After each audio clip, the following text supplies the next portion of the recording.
안녕하세요, 있어블입니다. 제가 오늘 밖에 나왔어요. 날씨가 좋아서 나온 것도 있고요. 제가 오늘 카스를 들고 나왔습니다. 카스를 들고 나왔는데 언박싱을 한번 해볼게요. 오랜만에 하는 언박싱. 이제는 추억이 될 카스입니다. 아마 다시 못 보게 될 카스예요. 이렇게 생긴 카스와 이렇게 생긴 카스가 있어요. 이 카스는 뭐냐면 카스에서 리미티드 스프링 디자인이라고 말을 그럴듯하게 했지만 미국에서 수입한 미국산 카스입니다. 수입산 카스고요. 이건 국내에서 제조한 카스입니다. 되게 특이하잖아요. 저도 놀랐어요. 미국산 카스 뭐야? 한번 맛볼게요. 미국산 카스는 뭘까?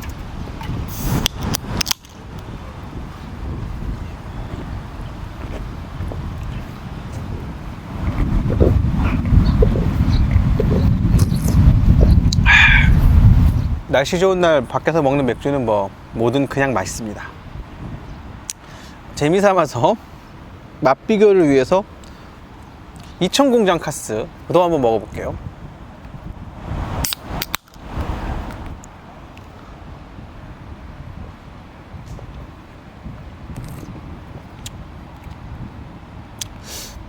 느낌인가? 미국산 카스가 더 맛있는 것 같지? 네, 느낌이네요. 두 가지의 맛은 거의 같습니다. 네, 제가 왜 이제 맥주를 미국산 카스하고 국내산 카스를 갖고 비교를 했냐면 이제는 추억이 돼서 다시는 볼 수 없는 미국산 카스라고 생각하기 때문입니다. 미국산 카스가 등장하게 된 배경은 뭐냐면 우리가 수입 맥주 4캔에 10,000원, 마트 가면 마트라기보다 편의점에서 하는 대표적인 행사예요. 최근에 마트들 가면 9,400원, 9,200원, 4캔에 9,000원 중반대까지도 빠진 가격들을 볼 수가 있어요. 이게 불공정한 경쟁이었었어요. 수입 맥주는 수입 원가에다가 주세를 과세한 구조를 갖고 있었고요. 국산 맥주는 제조 가격에다가 이윤, 마케팅비를 포함한 가격에다가 주세를 하는 두 가지의 과세 체계가 달랐어요. 그러다 보니까 같은 가격으로 만들더라도 국내산 맥주에다가 세금을 더 붙이는 약간 특이한 기형적인 구조를 그간 가지고 있었던 게 맥주 시장이고요. 이 얘기를 왜 하냐면 요즘 종량세와 종가세, 드디어 맥주가 종량세로 바뀌었다. 이게 이제 입법이 됐고요.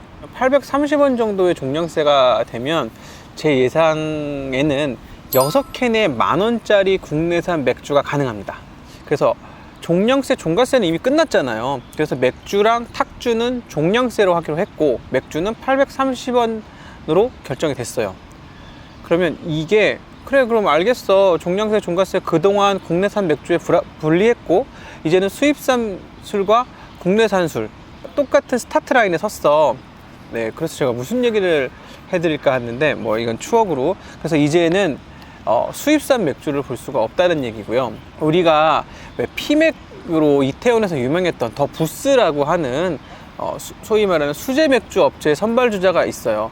여기가 뭘로 떴냐면 대동강 맥주, 요즘은 네이밍을 바꿔갖고 대강 맥주로 떴어요. 그때 이제 우리한테 자존심 상하는 이런 멘트들이 막 있었어요. 한국 맥주 미지근하게 먹으면 오줌 맛이 난다, 이런 거랑 한국 맥주는 북한산 맥주보다 대동강 맥주보다 맛이 없다, 이런 얘기를 하니까 저도 맥주를 좋아하는 매니아, 저는 매니아까지는 아닌지 모르겠어요. 자주 먹지만 애호가 입장에서 굉장히 자존심 상하고 속상하는 일이었어요.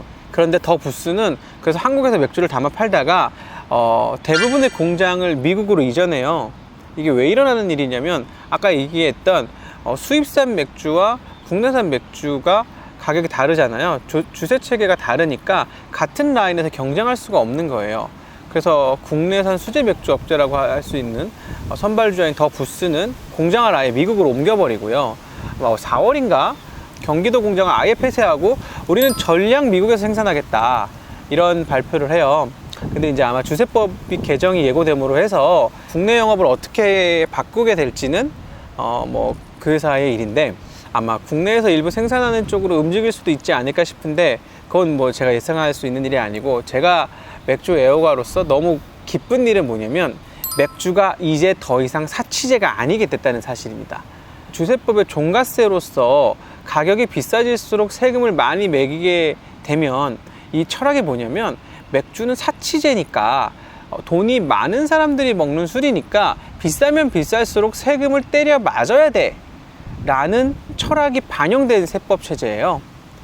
이 세법 체계가 69년도인가 만들어졌으니까 그때는 맞는 말이었을 수 있어요. 그때 60년대, 70년대에 맥주를 먹는 사람들은 막걸리를 먹는 사람들보다 부유한 계층이었고 이것은 사치세 성향으로서 그분들에게 세금을 매기는 일이 맞았을지도 몰라요.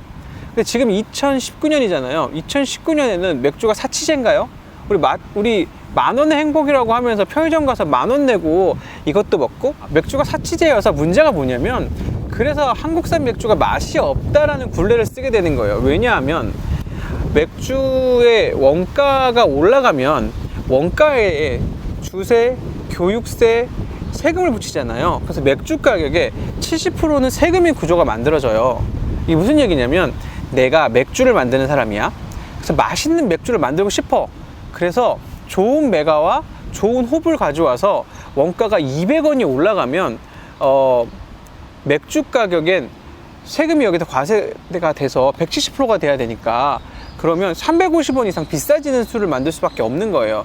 근데 좋은 걸 만들어 판다고 할 땐 또 뭐가 들어가냐면 원가만 올라가는 게 아니라 사실 내가 오늘 굉장히 비싼 맥주를 만들었어요 라고 하면 사람들이 알아줄 것 같아요? 알아주지 않잖아요. 프리미엄 브랜드를 만들면 프리미엄 브랜드에 맞는 마케팅을 펼쳐야 됩니다. 사실은 A급 혹은 S급 연예인, 예를 들면 강동원이나 요즘 유튜브 열심히 하고 계시는 정우성 같은 분들이 와가지고 맥주도 좀 드셔주시고 우리 맥주는 다르다는 얘기를 좀 해줘야 되잖아요. 그러면 마케팅비가 올라가고 마케팅비랑 원가가 올라가요. 그럼 아까 국산 맥주가 어떻다고 했죠? 맥주의 출고가에는 제조원가, 마케팅비, 적정이윤 여기에다가 세금을 곱하는 형식으로 이 가격이 결정이 되거든요. 그러면 할 수는 있지만 사실상 시장경제하에서 한국 맥주 회사들은 비싸고 맛있는 맥주를 만들어 파지 마세요라고 세법에서 강요한 거랑 다름이 없어요. 그래서 이제 종량세가 되면 모두 다 똑같은 수평선에 쓰는 거예요. 모두 다. 그러니까 싼 술, 비싼 중간술, 비싼 술 다 똑같이 리터당 830원의 세법 체제 안에 들어오게 되면 어떤 현상이 일어나냐면 아주 싼 중국산 맥주들은 그동안 세금을 조금 냈어요. 근데 얘네들도 리터당 830원을 내야 되고 굉장히 비싸다고 할 수 있는 술 있잖아요. 이마트에 가시면 와인병처럼 생겨가지고 한 병에 5만원 하는 맥주도 있습니다. 이 맥주는 여태까지 세금이 5만원이니까 여기에 한 25,000원, 3만원의 세금이 들어있었겠죠. 근데 얘네들이 똑같이 종량세 안으로 들어오면 5만원짜리 맥주가 아마 2만원밖에 안 하는 상황이 만들어질 거예요. 그러니까 극단적으로 비싼 경우를 말씀드리는 거예요. 이게 무슨 얘기냐면 프리미엄 퀄리티의 고급 맥주에게 굉장히 유리한 시장이 조성됐다는 얘기예요. 저는 주세법 개정과 동시에 지금 보면 어메이징 브리움 컴퍼니라고 하는 성수동 유명한 양조장 업체 있죠. 이쪽도 준비를 하고 계시고 아트몬스터 여기도 유명하시죠. 여기도 준비하고 계시고 제가 기억나는 건 이 두 업체지만 몇몇 업체들 제주 맥주도 유명하죠 요즘. 이쪽 업체들 다 증산 및 새로운 맛을 시장에 출시하려고 준비를 하고 계세요. 그래서 드디어 한국은 맥주 약소국이 아니고 맥주 강국이 될 준비가 된 거예요.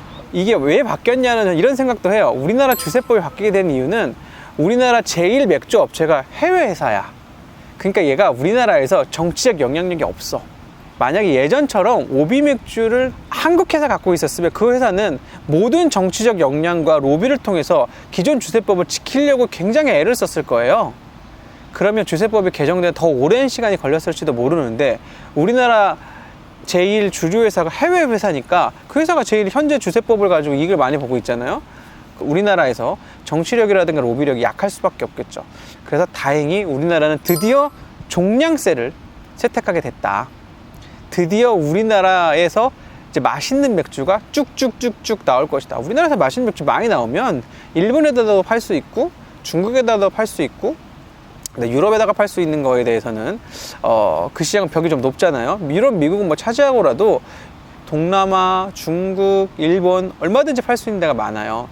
그럼 왜 우리나라가 지금 종량세를 선택하게 됐을까? 그 세법 안에 있는 철학과 그 앞을 더 읽어보면 대한민국은 선진국이라는 뜻입니다. 이게 무슨 얘기냐면 우리나라는 이제 문화와 컨텐츠, 맛이 어떤 컨텐츠와 문화 어딘가에 있다라고 하면 우리는 이제 이런 상품들을 육성하고 이런 상품들을 팔아서 먹고 살아야 되는 나라라는 뜻이에요. 저렴한 인건비와 생산력으로 먹고 살 수 있는 나라가 아니라 좋은 고품질, 좋은 문화, 맛있는 거 이런 거를 만들어서 팔아야 먹고 살 수 있는 나라가 된 거예요. 대한민국은 자랑스러운 OECD 가입국이고요. 3만 달러를 넘어섰고 대한민국은 분명한 선진국이기 때문에 우리나라의 모든 비즈니스들은 좀 이렇게 바뀌어야 됩니다. 그래서 이번에 바뀐 건 맥주는 종량세로 바뀌었다. 모두 바뀌었다? 탁주도 종량세로 바뀌었다. 탁주가 종량세로 바뀌었다는 건 이것도 기쁜 소식인 게 우리는 이제 고품질의 막걸리도 마실 수 있다는 뜻이에요. 그러면서 우리는 더 다양한 맛들을 10,000원에 5캔, 10,000원에 6캔 막 이렇게 즐길 수가 있을 거예요. 이제는 더 맛있는 우리나라 에일들, 우리나라 라거들 많이 즐길 수 있을 것이다. 너무너무 기대하고요. 근데 아쉬운 게 하나 있잖아요. 이건 제가 다음에 하려고 하는 건데 뭐가 아쉽냐면 근데 왜 우리는 로켓 배송이나 혹은 인터넷몰에서 맥주를 사서 먹을 수 없을까? 이 얘기에 대해서 다음에 한번 좀 해보려고 해요. 여기엔 되게 많은 이해관계들이 있는데 이건 아직 안 열렸으니까 이해관계들을 막 좀 한번 파보도록 하죠. 너무너무 좋은 맥주들을 기대하고요. 네, 또 혹은 우리의 주머니를 따뜻하게 해주는 5캔에 10,000원, 6캔에 10,000원도 기다리겠습니다. 맥주에 대한 얘기, 종량세와 종가세를 제가 막 풀어서 설명해 드리려고 한 일주일, 2주일 준비를 했는데 이 부분에 대해서는 너무나 많은 내용들이 있고 이미 다 개편이 됐잖아요. 맥주는 종량세 830점 몇 원으로 개선이 됐다. 그래서 맥주는 더 이상 사치제가 아니고 우리나라는 맥주 산업을 하는 데 있어서 방해하지 않겠다 이런 뜻이 담긴 거거든요. 그렇게 이해해 주시면 좋을 것 같아요. 오늘 영상 재미있으셨다면 구독, 좋아요 부탁드리겠습니다. 알림 설정도 좀 해주세요. 감사합니다. 리서블이었습니다.